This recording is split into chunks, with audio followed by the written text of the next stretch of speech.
So this is going to be Olivia's day 2, and in the run-up to this, Olivia sent a brief email to me thanking me for the reminder and saying she didn't think she was any good at this, even on the second day. And I didn't respond to that, but basically what I would say is, well, let's see about that. And many people say they're not very good at it and are, and other people say they're not very good at it and aren't very good at it. And some people get better at it and some people don't. And so I would like us to keep our options open as far as that's concerned. Unless, Olivia, you want to elaborate in... Well, look, I think there's two things. There's definitely a feeling I have where the beeper goes off and I go, oh, and I kind of panic, and then I'm like, my mind is empty, and I'm like, what was I thinking? I don't know. So yes, there's that, but also that I think I now understand that when I am in conversation with someone, that is all there is, and then they keep going off when I'm talking to someone, and then I feel like it's kind of boring because I'm just mid-speech or listening to, someone saying something to me, and so then there's no really interesting thought there. It's just external input. Well, both of those things are reasonable, and I would say we should look at the beeps that we've got. If I would say in the future, if you think that there's been a whole lot of beeps that are going to be just I was talking and that's all there is to it, you could get a few more beeps, but which is what I did. I ended up, well, there's only 7, but there was a couple that I didn't even write down because they were just the same, where I was like, it was this sentence or, Okay. So I did keep going. There's no magic number. 6 is not a magic number. We use 6 because it is very often the amount that we can talk about in 45 minutes or an hour or until we get tired or something. And but it's, if it's 5 or if it's 7, it doesn't really matter.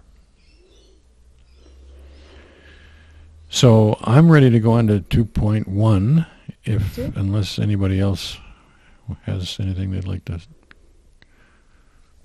say before we do that. Oh, I guess I would say Alec and I are working on a transcript. I don't know whether she's seen it yet, but I emailed a draft of the transcript to her a couple hours ago, and when we have gotten that more or less in what we think is a draft form, then we'll send that to you, Olivia, and you can look at it or not. And then sooner or later we have to decide whether we want to put these things on YouTube. We're giving you a little bit of a lead time to do that, and maybe after this session, or after this session and its transcript, or after this session and you saw the old transcript or something, somewhere around in there, you should be able to say, well, that's okay with me. Let's make this public, and how we're going to make it public, and what we're going to say about you and who you are and how we're going to use your name and whatever. All of those, details we can work out sometime in the near future. Mm-hmm. That's what I was going to say. Works for Number me. 1. So All I'm right, ready for I'm ready for all right, number 1. If you're ready. So number 1, I've written down a handful, 3 or 4. So I was talking. That was sort of what had just come out of my mouth. A handful, 3 or 4. Funny now, I thought I would remember the context, but I don't. But I've written here, maybe I have a visual on the word for. So, yeah, it felt like I was seeing the word for as an image. The word, not the number. None of the other words in that sort of those few words that immediately preceded the beep. And when you say you think maybe you had an image, what exactly does that mean?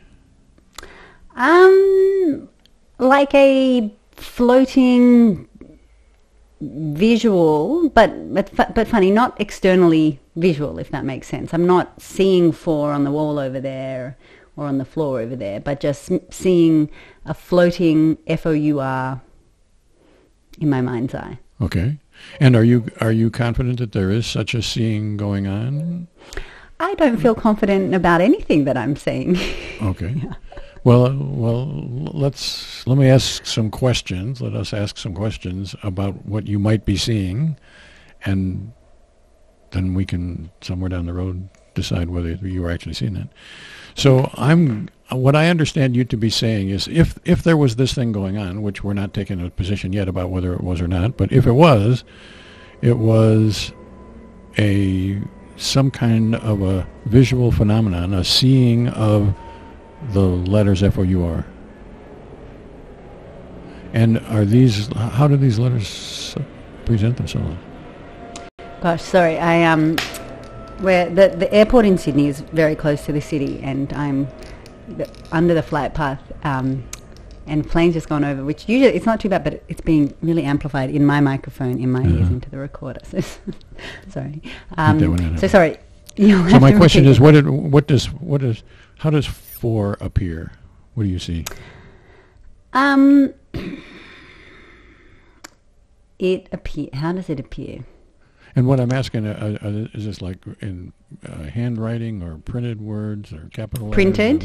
Yeah, okay. That's a good, okay. Yep, printed, all capitals. All capitals? Capital all F, capitals. capital O? Yep, Okay. yep.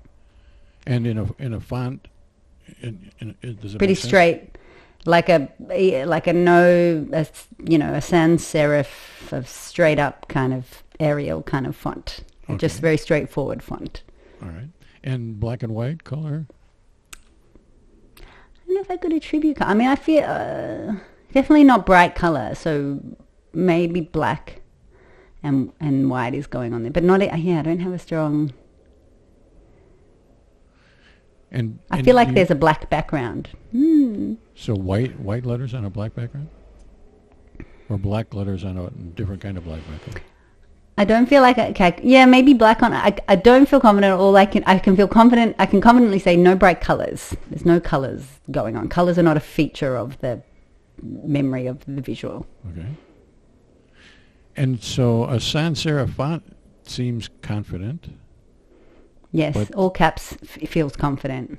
Okay, and yet the it's hard to say whether this is white on black or black on white or gray on black or light black on dark black, or we're not confident about that. Is that right? Not confident about that. That's correct. Okay, and in the real world that would be sort of difficult to see letters and be able to say exactly what the font was, but not to be able to say what the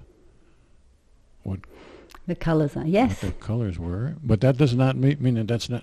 I'm not disbelieving you. I'm just making sure that I understand what you're saying. That this is the fontness is present to me, but the color aspect is not present to me. Is that fair? Yep. Okay. And you said these letters don't seem to be on the wall. Do they seem to be anywhere? I mean, not anywhere outside of my body.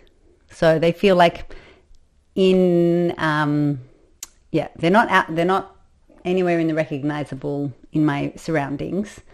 I mean, they seem to be just kind of, it's funny. I feel like if I had to attribute a location, it would be like here.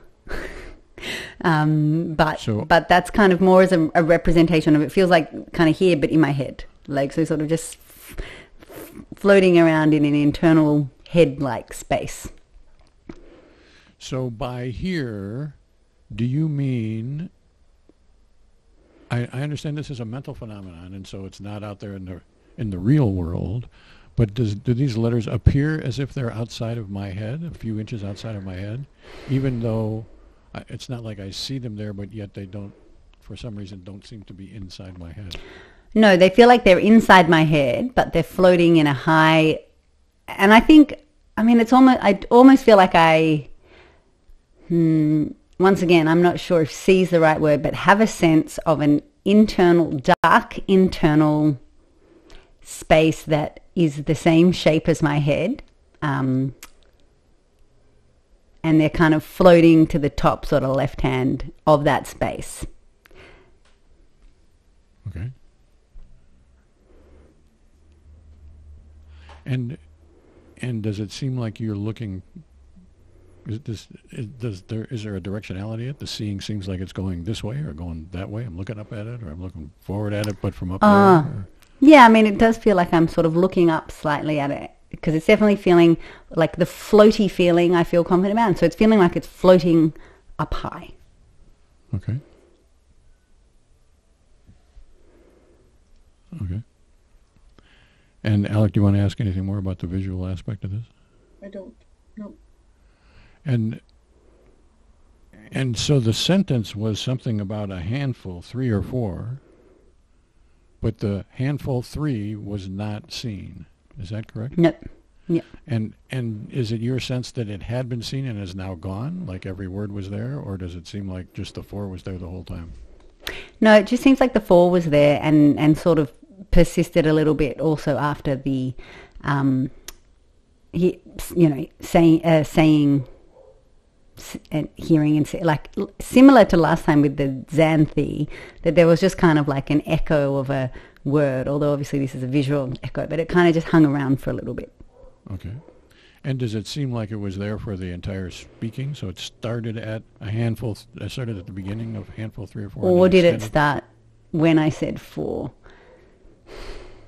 I don't know. Okay. All right, then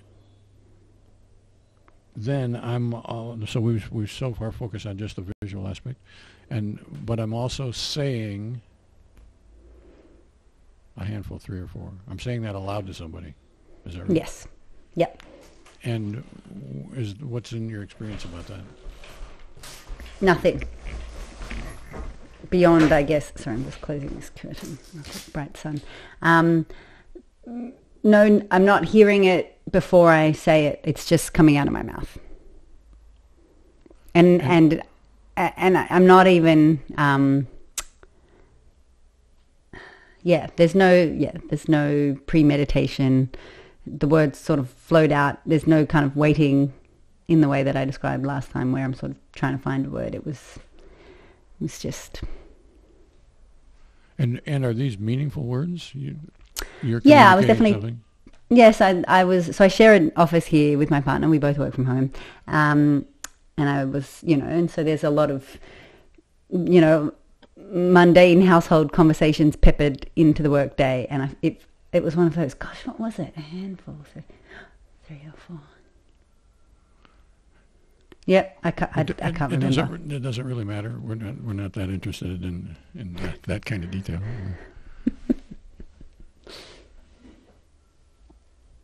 Do you experience yourself speaking, or is this even less than that? Like, the words are just coming out of me, but I have no experience at all of speaking them. And you mean just kind of generally how I feel about? No, I mean specifically at this moment. 3 or 4. Yeah. I mean, and I'm not sure if I can answer it except for sort of more generally how I think about how I mean, I don't think there are times, and sorry, I appreciate I'm actually not asking, because I don't know the answer to the question exactly those words. Okay. It feels like they're just coming and going, and because there are times that I might think about what I'm going to say before I say it if I'm having an important conversation. There are times when I definitely sort of in my mind hear words and sort of practicing, but mundane conversations about 3 or 4, whatever it was, it's just kind of spilling out. Okay. So it sounds like we're not sure really whether this reached the footlights of my conscious experience, or whether it's just sort of coming out. My feeling is that all the words are autopilot, mundane conversation stuff that are nowhere near the footlights of my consciousness. But for some reason, the 4, in a visual way, is hanging around in my consciousness. So the distinction that Alec is trying to make here, which is a difficult one, and So this is my version of what I think Alec is trying to get at. So sometimes words roll out and more or less like a gesture. Like sometimes you go like this and your hand will move like this when you're talking, and the hand motion doesn't register at all. It is connected to the speaking, and so it makes sense to have gestured like that. But the gesture itself is totally outside of awareness. And so you could say, well, that gesture just sort of rolled out at me while I was talking. The question is whether the whole words just rolled out like the gesture, or whether I'm sort of engaged. I'm saying something meaningful. I recognize myself to be saying something meaningful. It's not outside of my awareness, but there's nothing more to it other than I recognize myself to be speaking at this moment. That's what feels accurate. The second one of those, not the words rolling out, but I'm saying something meaningful, and I experience myself, excuse me, as saying something meaningful. Yeah. Okay. Because wouldn't it be? I mean, that feels right, and the reason being is that I feel. I mean, obviously, I wrote the words down so I can remember them, but I feel like a lot of the time, most of the time, if you ask me what I've just said, I can remember what I've just said. But if you ask me how I've just gestured or something like that, that is, I can't necessarily remember the motion of the gestures. So there's more consciousness and awareness and of the speech. I mean, yeah, I recognize myself saying those things. So some people will say, not everybody by any means, but some people will say these words came out of me and they caught me totally by surprise. It was as if Russ had said that. Yeah. And I'm gathering that's not what you're saying here. That is definitely not my experience. Okay. So I would say I'm ready to move on to beep number 2, and what I would say about all beeps, but this one maybe in particular, is that so we're leaving it relatively unconfidently reported about the visual aspect, whether that actually existed or not. And we talked about it as if it existed, I suppose, but I don't want us to say, well, there's got to be a visual aspect, or even that there was a visual aspect on this. It could be, well, maybe for whatever reason Olivia thought she had to talk about visual stuff, and so now she's going to talk about visual stuff. It's funny because, yeah, I think, well, if I wrote it, if I felt this and wrote it, it must have been there. But I have written maybe a visual on the word for. And what I'm saying is I'm honoring the maybe. I'm taking the maybe seriously. Mm-hmm. And the maybe has two prongs to it. Yes, it was, or no, it wasn't, or maybe somewhere in between too, for that matter. And we want to honor that. We want to take that seriously when we're trying to get your experience in high fidelity. And if whatever, and if you're not sure about something and you have to say maybe in order to convey the unsureness, well, then that's part of the deal. And we don't want to slam the door one way or the other.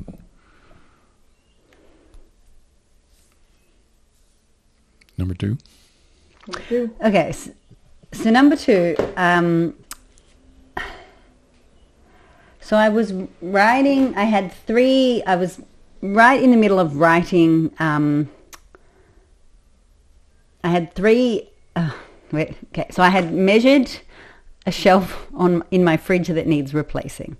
I had 3 numbers written down on a piece of paper, and I was writing above those 3 numbers D, H, and W for depth, height, and width. Because I'm looking to replace this shelf. So once again, I feel, writing D, H, and W, I don't know how, like a similar conversation to we've just had about sort of the awareness of speaking, I feel like applies to the awareness of writing. Was I thinking D, or was my hand just moving D? Doesn't feel like I was really thinking D, or was I really thinking little round circle and a tall thing and a down. That doesn't feel right. But strangely, even though I was writing DHW, the word width, I felt like I heard the word width in my head.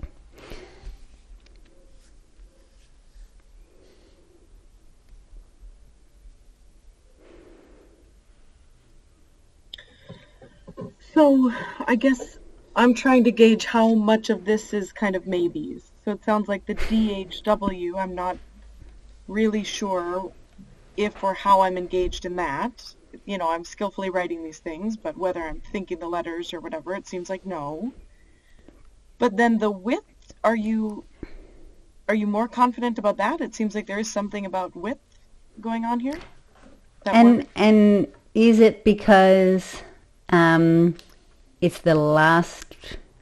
It was the last of the three that I was writing. I do feel more confident about it. Yes. Well, and the reason really doesn't matter. You could be thinking squirrel, and I would be, just as interested. It doesn't have anything to do with what you're writing, but. But except we don't have squirrels in Australia, so unlikely that would happen. Oh, you really don't? Well, yeah, we don't. Listen out. So, kangaroo. But is it fair to say that this word width is, as best we can say, it's in my experience at the moment of the beat? I think so.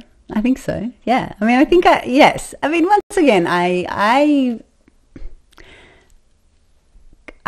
feel like none of this stuff is with 100% confidence, but isn't that the nature of kind of... So I feel like with as much confidence as I can. I mean, I've written it down. I remember thinking, weird, why just that of the three? Yeah. Okay, so as best we can say, seems like width is there. And how exactly... Can I ask one more question about that before we move? So are you more confident, less confident about width as you were about seeing the four? I would say I am slightly more confident about width than I was about seeing the four. Okay. So tell me about width. How exactly do you experience that? So, I mean, it's the hearing that I described last time that I feel like hearing is not the best word, but hearing's the word we've got. It's a perceiving, it's a perception of the word in an audio-ish form. Mm-hmm. So this is an inner word. I'm not hearing it aloud or saying it or something like that. Mm-hmm, mm-hmm. And is width in a voice? It's in, once again, the voice I think I described last time, which is my voice, but it's my internal voice that doesn't sound like the voice that I would hear when I listen back to this thing. Okay.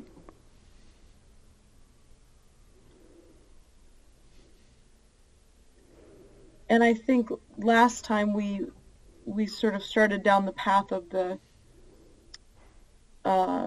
distinction between, well, is this a speaking type phenomenon? I feel like I'm producing the words. Or is this a hearing phenomenon? I seem to be hearing them, even though, I understand innerly. Can you say here? Well, it's funny because I'm definitely not speaking them. I didn't say any of this out loud. I'm writing the letters that correspond to the words. But for whatever reason, the word depth and the word height was not in my consciousness, but the word width was.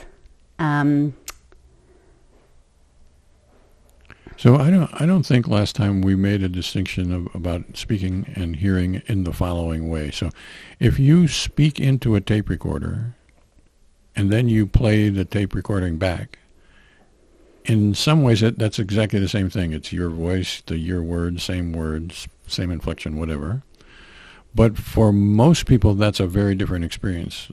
There's an experience of speaking, that's the first thing, and then there's the speaking of hearing, that's the playing back. So I think we're accepting that the word width is inner. This is an imaginary thing. There's no question about that. But the question is whether this is more like the speaking into the tape recorder or the hearing the word come back out of the tape recorder. Or maybe that doesn't make sense for you. So.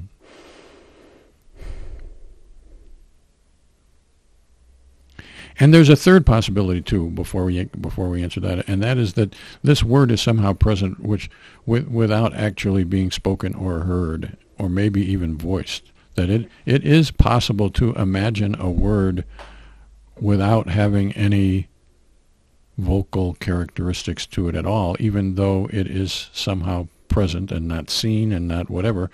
But the word width is definitely present to me, even though I don't hear it or I don't speak it innerly or any other way. So I think if you'd just given me the two options, was it more like the speaking into the tape recorder or hearing the tape recorder, the internal version of that? I would say it was the speaking into the tape recorder version. But you give me the third option that is allows me to not really not make a decision, and I want to go with that one because but I think I'm sort of actively producing this, and there's the words and the meaning, right? Like there's the meaning of the height and the depth and the width of this thing that I'm obviously also thinking about in some way, albeit not consciously. Like I wasn't visualizing the shelf. I had these 3 numbers that I'd written down, and I was sort of ascribing a quality of depth, width, and height to each one. And sort of not in the realm of this beep. I sort of remember thinking, gosh, the depth and the height of this thing is like, which is which actually, because I mean, I feel like depth and height are a little bit interchangeable sometimes. So anyway, but the depth in so I'm sort of producing these symbols that refer to these words that refer to these physical qualities, and I'm producing them on paper. And so the word width is produced. It's not received. It feels internally produced. So what I would say about this is it's probably not worth the effort to try to struggle through much more about this particular beat, because last time I think we sort of came down on the side of, well, this was like a hearing phenomenon, and then today we started out as being like it's a speaking phenomenon, and tomorrow it's probably like going to be a non-speaking but somehow I'm producing the words phenomenon, and that is totally okay. That's the way this procedure works. And what that means probably is that Olivia, in her, I would say, relatively naive way of thinking about inner experience, like everybody's got a naive way of thinking about experiences, thought about these things as being hearing, and so it's naturally to say, well, I was hearing that. And then you got to work against that. And if it's not hearing, well, then it might be speaking. And now we got another presupposition or whatever to deal with. And that's just the way this process goes. It is not a failure of Olivia's to not know how to do this, and it's not a failure of Alec or me to not ask good questions. It is just that things need to mature. The yeast has to rise, I guess you could say. And so I would say, Alec, you want to go on to the rest of this sample, and unless you agree. No, I agree with all that. I do. One other thing I was going to ask is, are there any qualities to this, to width? Is there an inflection or a tone or volume that we can? No. No, it feels in the same way that I kind of said, I'm not sure I can really ascribe color to the visual of the word. Like it's there, and it's not loud or quiet. It's just sort of a very vanilla, loud enough to hear but not too loud. Like it's just there, and it's there's no accent. There's no. So I guess I would like to ask one more question before we abandon this, and that is it the case that the width is presented to you in a different way than 4 was? Yes. Okay. It's an So these are not the same audio experience. These are not the same thing that we've given different words to. These are 2 different kinds of experiences. Definitely. We're still struggling with what to say about them, but Yeah. they're not the same. Okay, and that's how this process works. I would much rather have us be in touch with the phenomenon and worry about the words later, rather than lead with the words, because I think that just screws things up all the time. Mm-hmm. Mm-hmm. And it seems like we're doing a pretty good job of that. We're saying, well, this is one kind of phenomenon, that one that we're calling the picture of 4, and this is another kind of phenomenon that we're calling the speaking or the imagining or whatever we're calling it of width. But they are united with the similarity of them being one word plucked from a sort of sentence or entourage of words surrounding them. Yes, and I would say, yeah, I agree with that, but let's not think that that's the way the world is, or even that the way your experience is, because maybe that's just 2 accidents. Or it was, just the one that was literally right before the beep. And yes, I agree. It feels like, that seems like a coincidence, but yes, it could not be. Carry on. We haven't talked about the writing portion of this experience. So you are, in fact, writing. Is that right, at the moment the beep interrupts? Yeah. Okay. Yeah. I've got a pencil in my hand. And I'm writing. And I'd just written, and I can't, like somewhere in, I was writing literally 3 letters. Mm-hmm. I'd written the numbers a while ago. Already. Yeah, and so it was those 3 letters, and at which precise letter, obviously it's very quick to write 3 letters. I can't say exactly where the beep came. That's fine. And so, okay, I think I'm getting all of that. And then I guess my question is just, is that in my direct experience?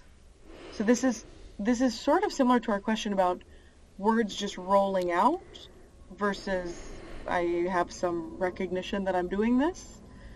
In maybe the same way words are just coming out of my pen, or I experience myself as writing them. Sort of. It feels less just rolly outy, because I feel that I definitely had to be more deliberate about writing the right letter over the right number. And so, but I don't remember that. So it just feels like more, it was a matching rather than a, so. And so the deliberateness, is that a characteristic of my experience at this moment, or that's kind of a retrospection on, well, when I look back at this, I think, well, it wasn't just writing, I'm being careful, so therefore I must be experiencing. Well, the deliberate, it feels, the word deliberateness, I guess the other word I would say is like I had to think about it before I did it in a way that is different to how I described my general experience of speaking, where it's just coming out. And so it may happen from time to time that I say something, I'm like, no, that's not quite what I mean. But it's just coming out with little sort of,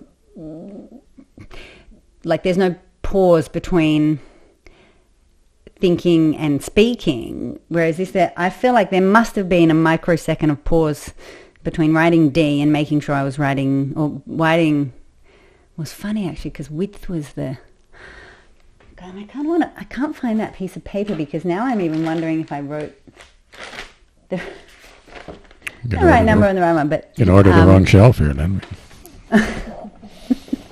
Well, look, buying fridge shelves are very interesting. You write to these companies and then they send you back an exploded version of your fridge, a diagram. It's very interesting. Anyway, it just feels like there must have been a microsecond of thought before writing. But So it seems to me that the distinction here is whether it's a gesture, like you just put your hand to your mouth or whatever, and that gesture was something that you probably didn't think about, didn't plan. Now I'm going to put my hand next to my mouth. Instead, that gesture just sort of rolls out at you, which somehow accompanies the thought that you were trying to say back when you did that gesture, which now I can't remember what it was. And so that's one thing. That's the sort of the gesture coming out of your bag of bones in a skillful way. I'm not trying to say this gesture has no meaning. It certainly does have a meaning, and it's attached to what it is that you were saying in a fundamental way. But that, I'm guessing, feels different from the writing. The writing generally feels like you've got a directed goal. Yeah, and it definitely feels like a decision to do the writing before I do the writing, because I realized that I'd written down 3 numbers and I needed to have those, have the letters next to the numbers while I'm looking at these objects. So yes, I made a decision. I picked up a pen. I found it. Okay, so I did. But okay, so here it is. And then, so actually, W is first, not last. Unless you write right to left. No, I do not. I am left-handed, but I do not write right to left. Strange. In my memory, it was last. But it is right. The width is the longest one. Okay. Well, then I think I'm good for this beep. Me too. Number 3. Okay. I want to skip 3 because I feel like it was one of these ones with input. I was reading something on a website. I'd sort of just opened this website and I was looking at the word at the top left of the website, which was these happened in quite quick succession where I was on a shop's website that sells for refrigerator shelves. And it just it feels like it was just an inputty one that's not that interesting. So I would like to move on to number 4. Okay. Which is Tied Up with Strings is what I've written. The song from The Sound of Music, brown paper packages tied up with strings. These are a few of my favorite things. But just the tied up with strings part of that line. And I feel like this happens regularly, that a little bit of a song is in my head. And not necessarily on repeat, round and round in a loop, but it's there in my head, and then maybe a minute later it's there, or, I read something and then I go and get a glass of water and it comes in while I'm filling the glass. But anyway, probably you're not interested in the theorizing. But yes, definitely that line of that song from The Sound of Music in an hearing kind of way. No music, like no piano accompaniment, just the singing voice of Tied Up with Strings. So I hear someone singing Tied Up with Strings. Mm-hmm. And this Tied Up with Strings is not going to be followed by these are a few of my favorite things. It's just this phrase. Yep. And there's nothing preceding it either. I've just plucked this phrase out of the world for whatever reason, and I'm hearing Tied Up with Strings. Is that right? Yep. Okay. And it's being sung, not spoken. Mm-hmm. And is the singer have a masculine voice or a feminine voice, or? No, it's definitely a feminine voice, and I don't know if it's me or Julie Andrews. Can't say. And does that mean I don't remember, or that the Julie Andrews-ness of it or the Olivia-ness of it wasn't an important part of the experience? Wasn't an important part. I mean, I think if I had to decide, I would say it was not my voice. And how about Julie Andrews? Was it Julie Andrews' voice? Well, it was more Julie Andrews-y than me. It was quite, in tune and strong. And unlike you. But I'm gathering this does not seem like I'm listening to a familiar recording that I know of Julie Andrews, except that I have removed the accompaniment. Nope. But it might be in the vein of Julie Andrews, whether it's Julie Andrews or not. Is that right? Yep. And I'm understanding this to be a hearing phenomenon. I hear it. I'm not singing in Julie Andrews' voice. I'm not singing these words. I'm hearing these words. Is that right? Yes. Yes. Yeah. Yes. But I mean, there's still no. Maybe I can confidently say I'm hearing them. I'm receiving them. I'm not producing them. I'm listening to the recorded voice rather than recording the voice. Yes. Yes. And it sort of floats in all of its own accord. Okay. So is the end of that soliloquy, yes, I'm hearing this? Yes. Okay, I'm not trying to talk you into it. I just want to give No, you but I think I talked myself into it with the soliloquy. And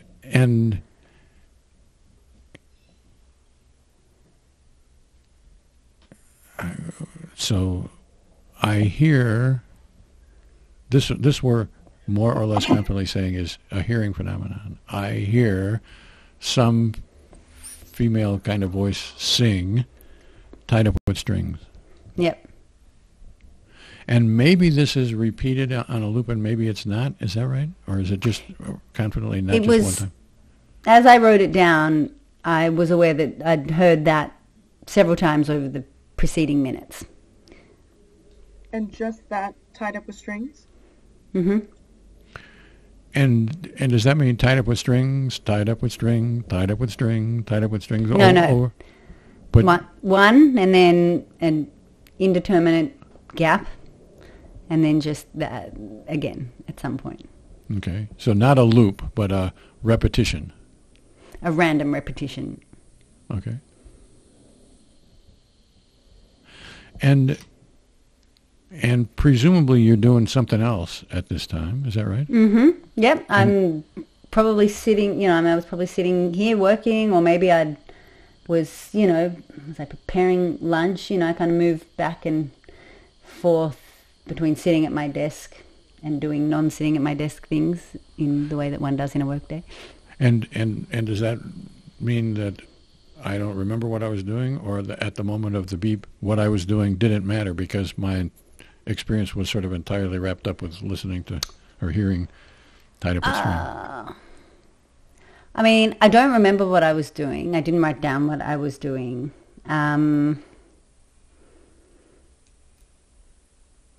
But whether my experience was totally wrapped up in it, I mean, I feel confident I was doing something. I wasn't just sitting, quietly waiting for a beep and thinking. I was definitely doing something. It was, this was sort of 4-ish hours in my workday. So, but how much that thing I was doing was part of my consciousness. I mean, it wasn't enough to make me write it down or remember it now.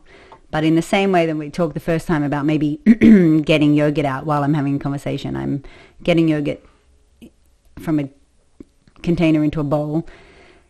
But how much am I paying attention to that? So the distinction that I remember us making was primarily about your partner and the coffee and the whatever that was going on around you at the moment that your daughter was saying whatever it was that she was saying. I drink my coffee. Mm-hmm. And we left it sort of, we weren't sure whether the partner was actually present in your experience. He was clearly in your experience in one manner of speaking. You weren't bumping into him or spilling his coffee or whatever. But in the directly in front of the footlights of my conscious experience, well, maybe he was not there, or maybe he was there a little bit. It was sort of hard to tell. And so now but that was the first sampling day. So now we have a little practice of that, and now we're trying to sort it through for this beep. And so at this beep, is the fact that you didn't write it down, does that mean, well, it just wasn't happening? Because, we established last time that it could be just a little bit there, and if it was a little bit there, I should write it down, that it was a little bit there. Yeah, good point. No, I think that means that I mean, when the beep goes off, I go to my head and try and find what was there, and it doesn't feel the physical, what I'm actually doing doesn't feel like part of it. So in the same way, you know, I was able to remember more, you know, I think the first time we did it, it was just a few hours earlier. So that morning, you know, the kind of succession of events that morning was fresher in my mind. Or even with the coffee, I mean, you know, the morning starts the same way almost every day. So remembering when that thing happened, I can remember the setting. In this situation, it was some point in the day where I do lots of different things, and so I don't remember it, and I didn't write it down because what I'm doing doesn't feel like part of my consciousness. So what we're having now is round 2 of a conversation about the same thing, and I want to first emphasize that the fact that we have to have round 2 is not a failure of Olivia or a failure of us having not explained it well the first time around. It's that this is the way this process works, that we're raising the stakes, I guess, a little bit of we would like to know whether what you were doing was present or whether your experience was sort of taken over entirely by the strings hearing. And it's water over the dam for this, but for future references, we would like to know if there's some sort of minor, small-time experience that's going on. We'd like to know about that. And if there's not, then we'd like to confidently say, well, there was nothing going on here. All that was happening was tied up with strings.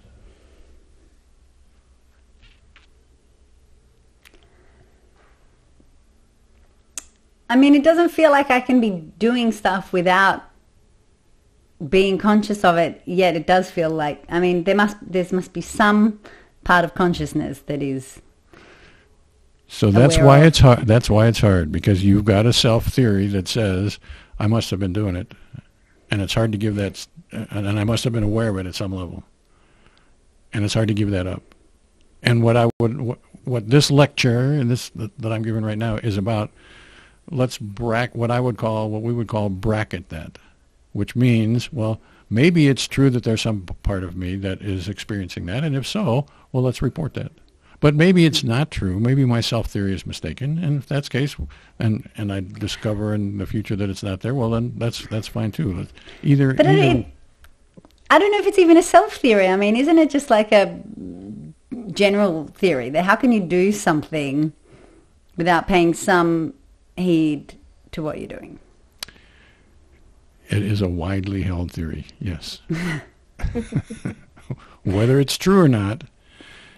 I mean, it makes me think of that thing that happens sometimes where you get on the bike or get in the car and start driving somewhere and realize that you've driven, you're just driving the way you most commonly drive, or and then you've got to double back and which I feel like, especially when you're in the car and on a bike, can feel unnerving, because if you're paying that little attention to what you're doing. I mean, paying attention is another interesting. So let's assume that you don't know anything about this, and maybe that I don't know anything about it either. That's fine with me. But what I would say is that we do all kinds of skilled things without paying attention to it. Life is really quite complicated, and we're engaged in skilled activities, and my right hand can be doing something and my left hand doesn't know about it, and my body is adjusting itself at the same time, and I'm not really thinking about that. And all those things can happen, including driving from one state to another, one street to another, whatever, and we can do that skillfully without necessarily, we can be totally engrossed. We could be driving together and I could be totally engrossed in a conversation with you and driving skillfully at the same time I'm doing it, and yet any beep that came during that time might not have any aspect at all of the driving. I'm obviously doing it right. I'm not running into people or whatever, but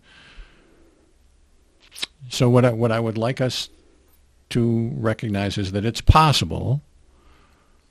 It might be possible. That's the lecture that I'm trying to give here. It might be possible for an experience not to include anything at all about what you're doing.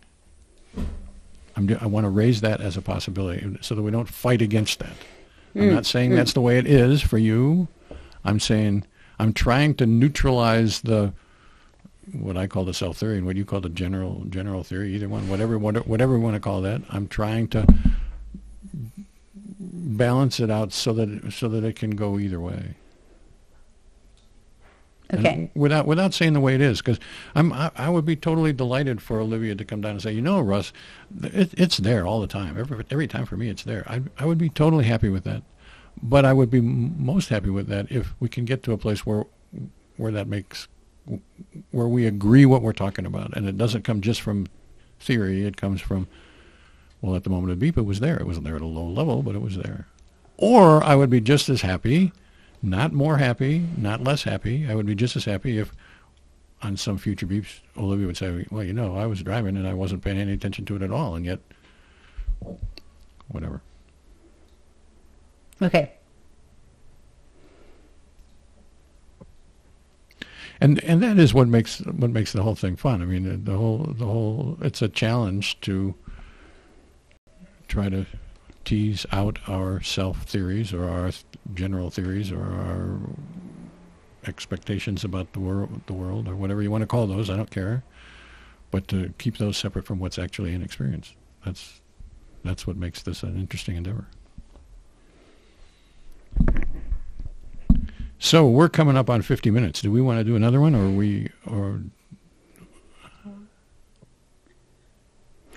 I have one more that I feel quite confident about. All right, let's do that one. That's right. So once again, I'm sitting here at my desk. I'm working, but a text message comes in, and I'm on a Mac. I get a little thing that comes up on my screen that says what's in the text message, and I had seen that, and then was in my mind. So as just when the beep came in, I was formulating the words that I was going to respond to that text message, and there was a reason. And so because rather than quickly flipping to that text message and responding, I was eating a piece of watermelon and my hands were full, right? So I wasn't, and a bit wet and sticky. So I was waiting, I saw it come in. I sort of thought very quickly about my response and the precise words, and then so it was kind of just, those words had gone through my head just before the beep. Okay. And this feels like one of those, instances that I've described where I'm sort of rehearsing something before I say it, or like it's a deliberate thinking before so it was, in this case, it was thinking before I wrote, rather than just, which sometimes happens when I'm just writing and it's just kind of flowing out. This was I thought about the words, and then I wrote them. Okay. And there was sort of a bit of context there. I'm gathering. So what exactly did the beep catch? What exactly is present at the moment of the beep? I think the beep caught,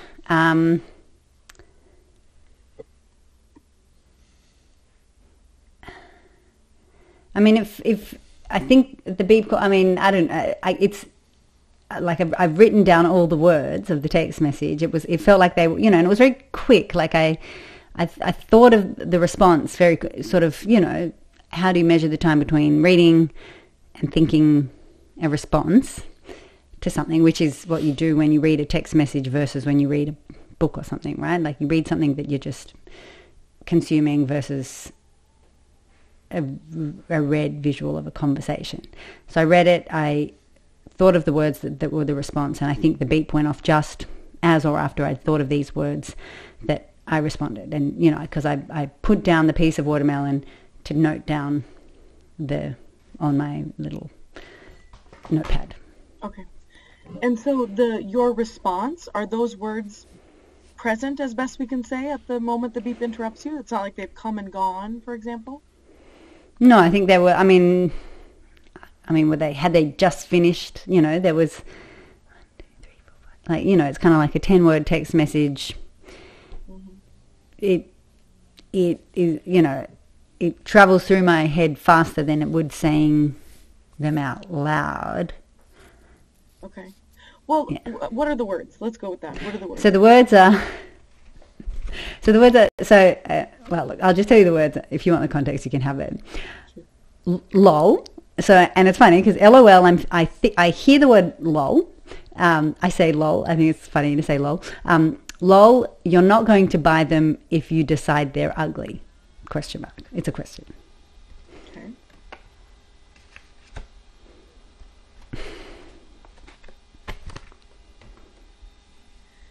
And how exactly are these words present to you? Is this a voice kind of thing? Is this, how does this compare to some of these others we've talked about? Yep, it's a voice thing. It's a heard thing. I'm not seeing them. I'm hearing them in my voice, in my inside voice. The producing voice, not the receiving voice.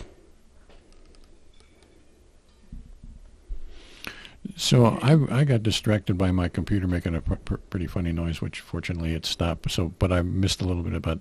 So, did you say, "I am speaking these words in my head"? Is that the gist of this? Yes, I am speaking the words in my head. Okay. Okay. So this is my voice or my inner voice speaking these words. And I can say, for example, that I'm saying lol, not LOL. Is there anything else about tone, inflection, any?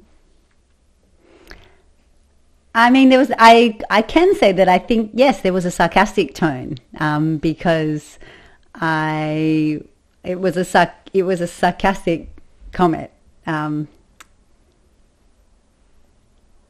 Yeah.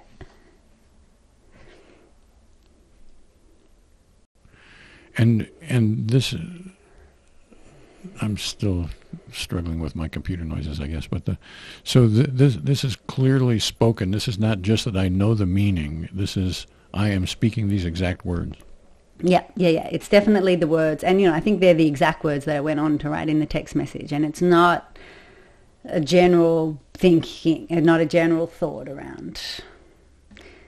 Well, will you buy them if when you see them you decide that they're ugly? Like it's the words. Yeah. Mm-hmm. And so I am understanding that this is what I'm going to type back to my friend or whoever, but I'm got watermelon on my hands and all that. Is the friend present to you? Is it I am innerly speaking to Joan or whatever, or is it not quite that No, specific? The friend's not present. What is, and because, so it's on WhatsApp. I have WhatsApp on my desktop, but that window is not open, right? I can't see the text. Sorry, there's some weird noise now that I'm distracted by. I can't see the window with the text message. All I see is the notification come and disappear. I think there is, because this was a sort of a rapid fire text conversation, like I was in, my head was in the conversation, and so I'd been texting back and forth for a couple of minutes beforehand. And it really sounds like I don't do any work, doesn't it? I'm buying fridge parts. We won't tell your employer. But I think there may be but once again, I'm putting the word maybe there, that maybe there's a visual of the text window. She's not there. The recipient, I'm not seeing her or feeling like her presence, but more potentially there's something where I'm visualizing the chat window with the conversation that had come beforehand. Okay. And okay, so we're not totally confident about this. How would it compare to the first beep with the maybe visual of the four, F-O-U-R? So I feel a high degree of confidence about the words, about hearing the words, the precise words. I don't feel a strong like, I mean, and I think, to be honest, I don't think, had you not asked me the question, was the person, were you seeing, feeling the person, I wouldn't have thought of that. But I guess, so yeah, I think I'm prompted to that by your question, but there's an echo, like it doesn't feel totally confected. It does feel that I'm, that I can see the text chat window that I'm going to write this into. Okay. And that's innerly see, not seeing on the screen. Innerly see, yeah, because it wasn't on the screen. Okay. Well, I'd say we can just leave that as kind of a big maybe then, unless you want to get into the details of it. Seems like I'm not so confident. But we are pretty confident that the friend is not present. It's not like I'm thinking of them or sensing them or feeling or seeing or whatever. Though I am, in fact, going to send this to him or her. But the words we're very confident about. I know what they are and how they sound, and it's my voice, and I'm speaking them innerly. Okay. Is the stuff about the watermelon, and is that in my conscious experience, or is that just sort of context?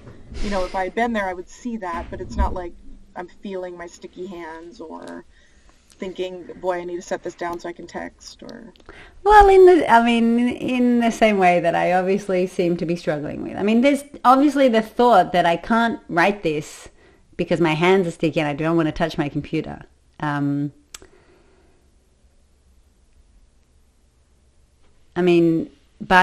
and I'm eating something. I mean, that's a experience.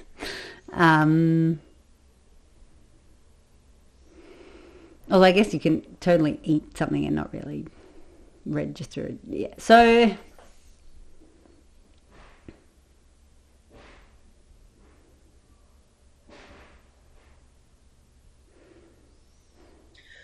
would it be fair to say that if the watermelon-ness of this experience is present, it is certainly not as central as the words? Yes, that would be you're not going to...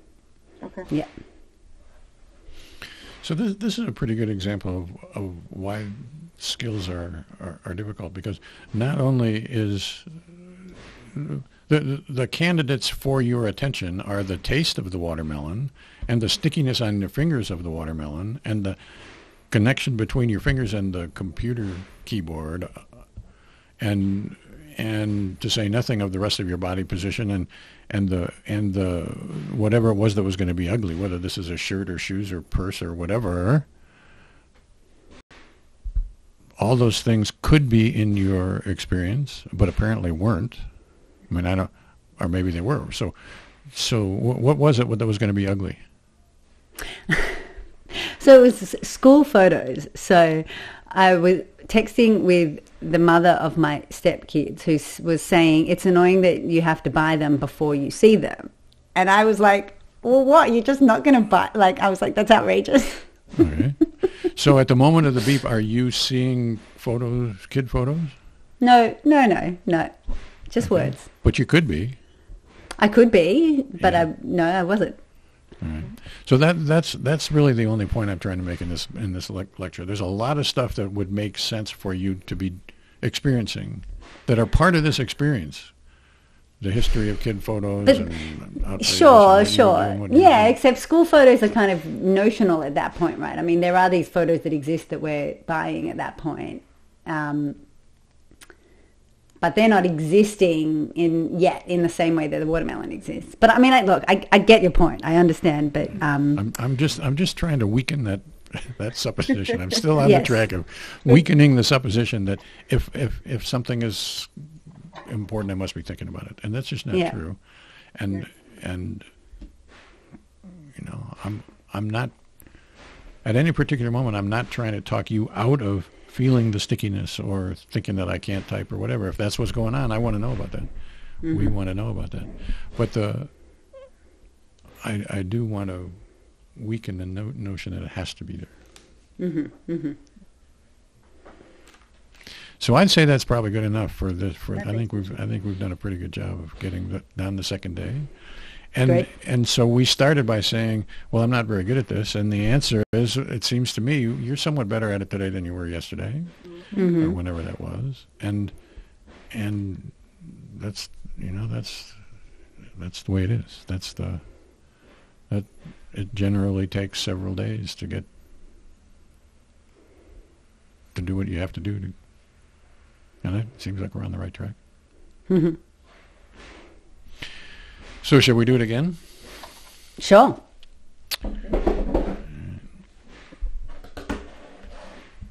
You want to suggest a time?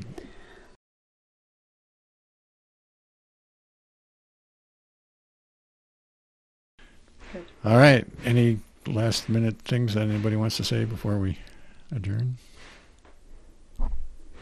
No. Bye. All right. Thank you very much. See you next All right. Tuesday. See you next week. Sounds Bye-bye. good. Bye, everybody. Bye.